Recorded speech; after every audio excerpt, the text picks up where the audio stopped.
বড় ভাই আলুর কেজি কত? ভাই 20 টাকা। 20 টাকা না? আচ্ছা, এগুলা কি আলু? দেশি আলু? 1 নাম্বার ডায়মন্ড।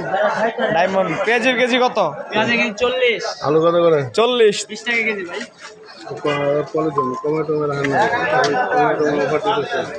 আজকে বাজারে এটাই দাম।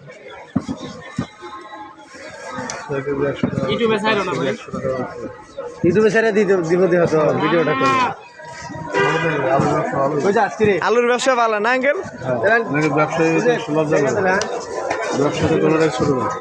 ব্যবসা ছোট নাই, ব্যবসা ছোট করতে নেই, ব্যবসাটা বড় করবা। আজকে ব্যানে বিক্রি করো, কালকে দোকানে বইবা। না ভালো লাগবে। এক সাইজ আলু আমার, এক সাইজ। থাকবে 200 থাকবে।